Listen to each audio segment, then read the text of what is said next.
daughter, a husband, a wife, mother, a father. I don't know what's happening, The but feeling of having that, it kind of as I doesn't said, ever really feel like a stick. black hole in your chest. You're being suffocated, know unable to it's breathe. That's what it different. felt like, at least to us. So Some this version is of what that I feel that way sounded to you. like during that time.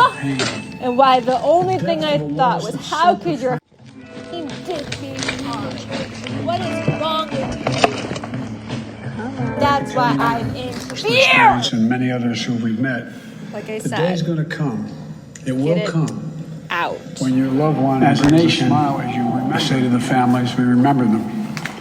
We've been reading about them. You won't forget them. We visit the memorial where we show the love for them, and you've all shown by the supermarket. Celestine Cheney, 65 years old, brain cancer survivor, churchgoer, bingo player, went to buy strawberries to make her favorite shortcake.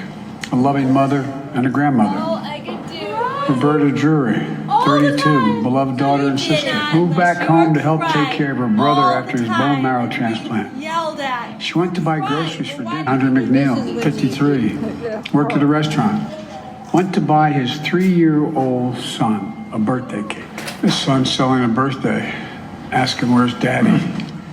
Catherine Massey, 72, a writer and an advocate. Dressed up in costumes at schools and cut the grass in the park and helped in local elections. The glue of the family and the community. Marcus Morrison, 52, school bus aide.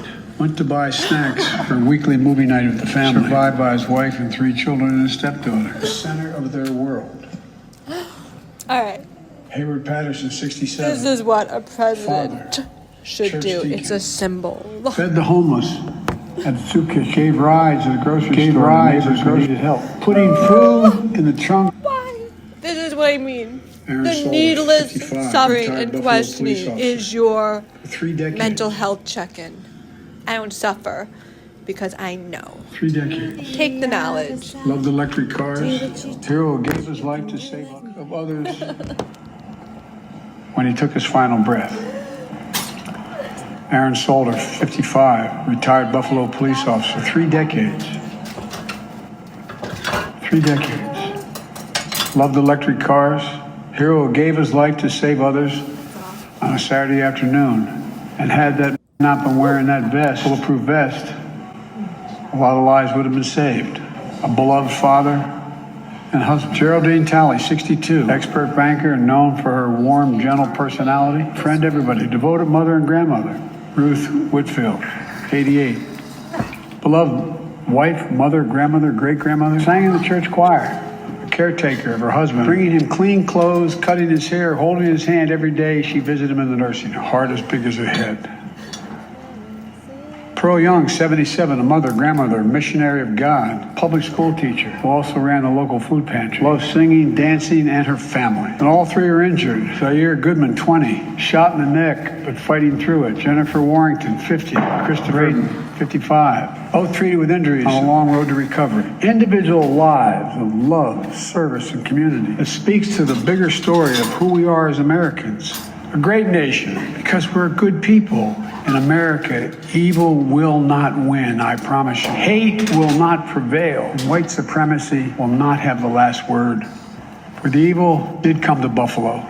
It's come to all too many places. Manifesting gunmen who massacred innocent people in the name of hateful and perverse ideology rooted in fear and racism. It's taken so much. 10 lives cut short in a grocery store. 3 other wounded. 3 other wounded by a hate-filled individual that he would live stream to the world. Terrorism,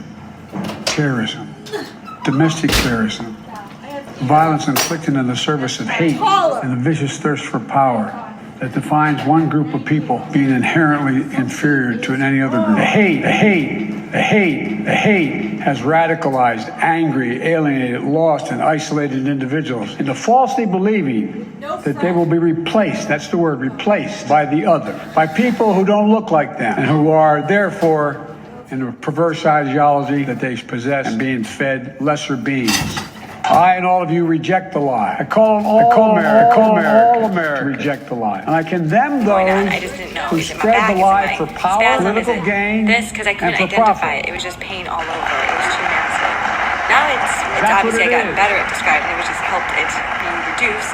But in addition, now We've now seen feels too many very- times the deadly and destructive Writing is a violence this solo, ideology silent unleashes. Heard the exercise, chant, so that's you the will point. not And then I replace had to us clean my in house. Charlottesville, Virginia. Just You ears will open, not letting me replace know. us in Charlottesville, Virginia. You will not replace us in Charlottesville, Virginia. Coming out of the woods of the field, carrying torches, shouting, you will not replace us. Accompanied by white supremacists and carrying Nazi banners. Have them arrested. Arrest those That's what I kids. said, no. No. Principal. No, no, no, no, no, no. Wrightwood Association. Have them arrested. Arrest those That's kids. nice. No. In Park. I know all about your town. White supremacy is a poison. It's a poison running through our, it really is. Running through our body politic. And it's been allowed to fester and grow right in front of our eyes. White guy. No more. I mean, no You the more. white guys? Excuse We me? need to say as clearly and forcibly as we Just can state white people? that Did you the just ask me ideology of that? white supremacy Jack? has no Jack, did you just place ask in me about America. race? Really? None. All right, Jack. Let's go, buddy. Our nation's strength has always come from the idea. It's going to sound corny, but think about it. Corny? What's the idea of our nation? We're all children of God.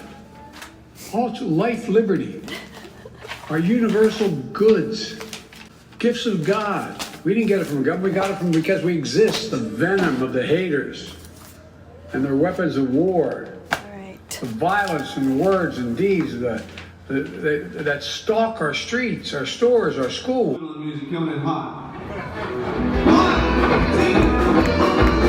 We cannot allow that to happen. We can keep assault weapons off our streets. We've done it before. We did it when we passed the crime bill last time. And violence went down, shootings went down. Let's get this shit done. You can't prevent people from being radicalized to violence. But we can address the relentless exploitation of the internet to recruit and mobilize terrorism in democracy. We just need to have the courage to do that, to stand up. It's in a danger Focus. like it hasn't been in my lifetime. It's in danger this hour. Hate and fear are being given too much oxygen by those who pretend to love America. To confront the ideology of hate requires caring about all people, not making distinctions. Remember, the scripture is seen that we're all part of the divine. Love thy neighbor as thyself.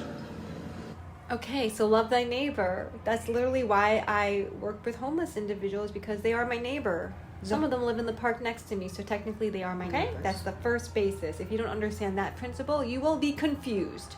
You will not understand me, and that's fine. Don't waste my time. That's the America I know, that you'll know, and most deserve the most. Look, we're the most multiracial, most dynamic nation in the history of the world. Now's the time for the people of all races, every background, to speak up as a majority in America and reject white supremacy. And other nations ask me, heads of state in other countries, ask me, what's going on?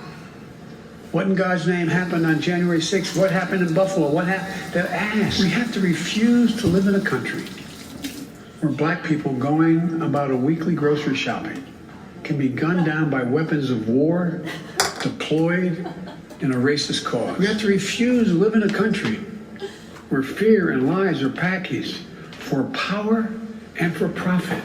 We must all enlist in this great cause of America. This is work that requires all of us, presidents, politicians, commentators, citizens.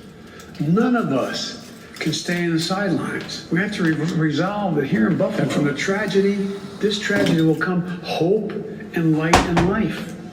It has to.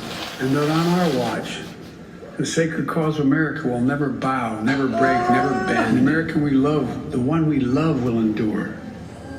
So to the families, from your pain, may we find purpose to live life worthy of the loved ones you lost. From a hymn based on the 91st Psalm sung in my church. May he raise you up on eagle's wings and bear you on the breath of dawn. Make you to shine like the sun and hold you in the palm of his hand. That's my wish for us. He said, keep the faith. My grandma would say, no, Joey, spread the faith. We're thinking of you. Hold on each other tightly. Stick together. You'll get through this. And we'll make Buffalo and the United States a better place to live than it is today.